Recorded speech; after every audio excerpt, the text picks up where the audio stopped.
Welcome to a special edition of The Breakdown. Today I wanted to break down something that's been really bothering me. As an independent news organization for over 6 years at my old place and now here, I've noticed a recent trend of very aggressive reporting, basically trying to say that, quote, independent news organizations, small news groups like myself or my previous website, are basically not credible news organizations, which I find very interesting.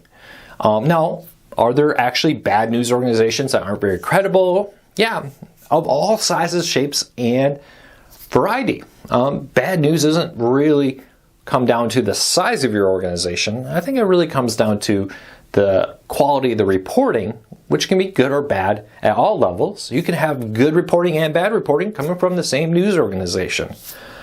But recently, for example, there's been a report that over half of YouTubers watch independent news organizations. This has been kind of spun a lot on social media, pushing the idea that, hey, these must all be conspiracy channels, right? Just because they're small, they must just be some crazy small little outlet. And I've been, well, understandably annoyed by that. So I wanted to kind of sit here, give you my thoughts on this, break down a few things I would recommend you look for in a news organization, and talk about my experiences as a small independent news organization. Now, first though, if you're new here, hey, help a small, growing, brand new news organization. Hit the subscribe button, hit the thumbs up. I would really appreciate it because it lets YouTube know you enjoy what we do here. And hopefully we can help you learn something new. So let's talk about small independent news organizations. Technically, that's what I've done for over 6 years. And kind of the seeming language of these large news media companies, if you're not attached to a large, long-established news organization, you're an independent news organization. Okay, that's not necessarily a bad thing. Being an independent news organization can often give you flexibility, where a large, long-term one may not have it. So, or in some cases, you may be a hyper-focused one. You know, my old site was a very hyper-focused news organization on a particular topic. We see it all the time. Football teams have a whole website dedicated to that football team. Certain communities, you may have a large community, but a sub-community, a neighborhood, a region could have a news organization dedicated to just that area and more. We see this more and more recently as online has made it possible for us to create hyper-focused news. That's not a bad thing. I live here. I want news about here, not the other side of town. I love it. I follow some news groups on Facebook which are specific to my neighborhood, and I get to learn a lot about that. That's a good thing. I think there are a lot of great ways to get micro news.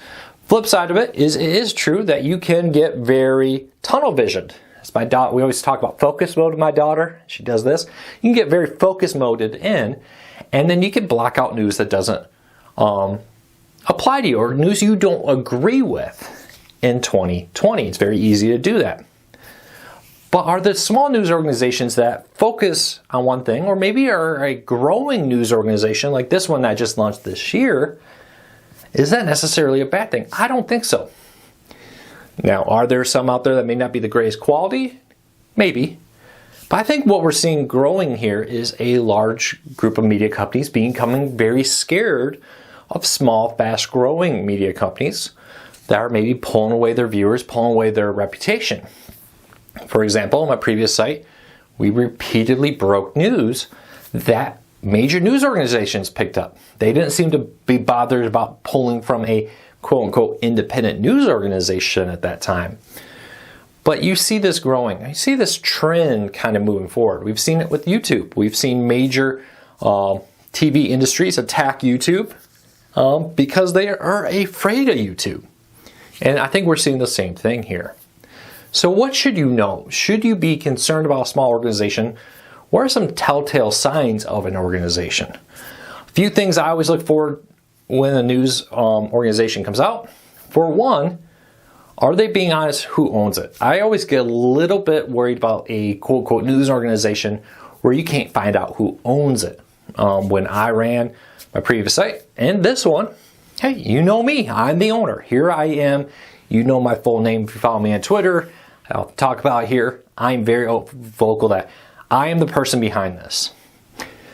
Whether it be YouTube, social media, a news organization, anytime where somebody is unwilling to say, hey, I'm the person behind this news organization, that's a red flag for me. Now, anonymous sources are different. Now, I am this news organization. I have built, hopefully, trust with you over the last 6 years, if you followed me this whole time.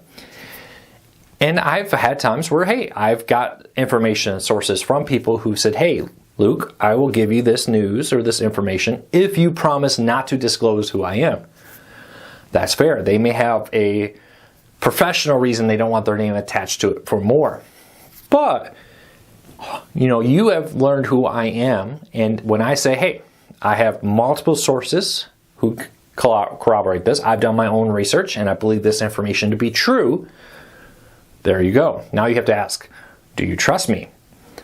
When you don't know who that person is on the other side, it can be very hard to do that. So keep that in mind. So for me, knowing who is behind the news organization is very important. 2, are they sourcing when they can? A lot of news organizations are small, are very good about this because they want to be credited. But some news organizations are not very good, and I've seen large news organizations not be good at this, where they'll report a story that somebody else broke but not credit them. If you see that kind of behavior repeated, to me that's another red flag I often consider. When people aren't sourcing their information, they aren't giving credit where credit is due, that's a problem I often see.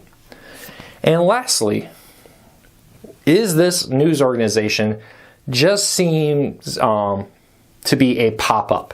And you see this sometimes. There'd be a website pops up. They have one of these really flamboyant stories. And you look at the website, though, they only have 2 or 3 other stories. And the writing quality is low and more.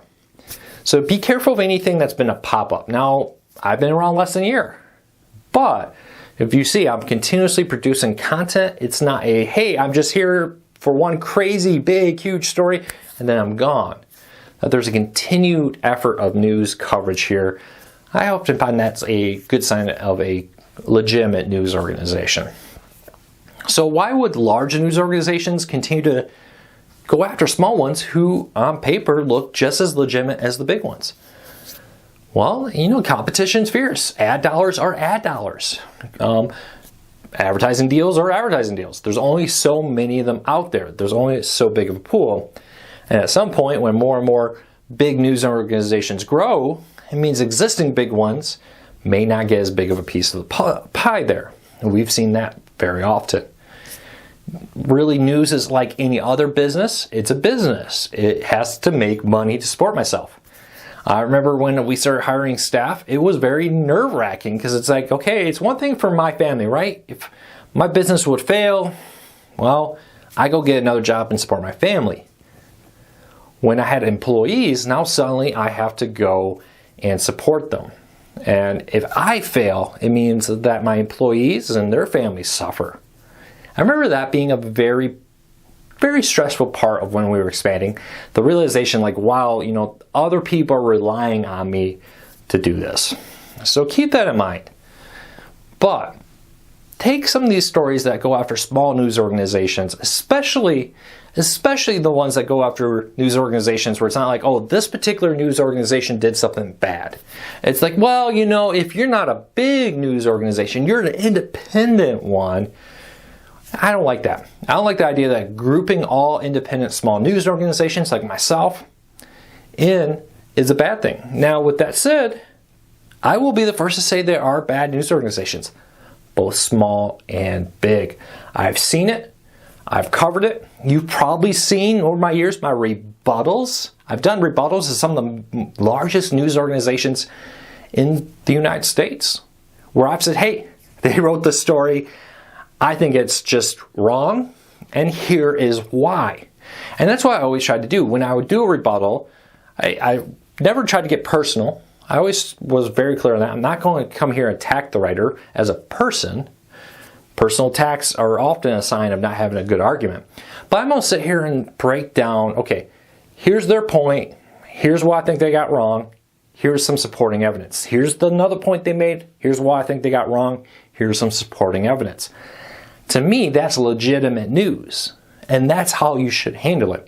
not these vague, independent news organization stories. So keep that in mind. But I'd love to hear what you think. Do you follow independent news? Do you prefer independent news? In an age where you can get news on almost anything, from a community, real or virtual, there's whole news sources for communities like Roblox or Minecraft, which is not even really news about the game, but about the people in the game and what they're doing. It's pretty cool. I think it's awesome. But I do understand how it does bring in a flood of new sources you have to kind of digest. And I think as time goes on, we'll get better at that as a community. But don't let yourself be scared away from what you may think as a small independent news organization. So keep that in mind. All right, everybody, if you're new here, do me a favor, hit the subscribe button, hit the thumbs up. I really appreciate it. I love your support. Thank you, everybody out there that's helped this channel grow. We're setting growth records right now. Recently, we've seen a nice big jump, and I appreciate your support. I'll talk to you all real soon. I'll see you tomorrow for a regular breakdown episode.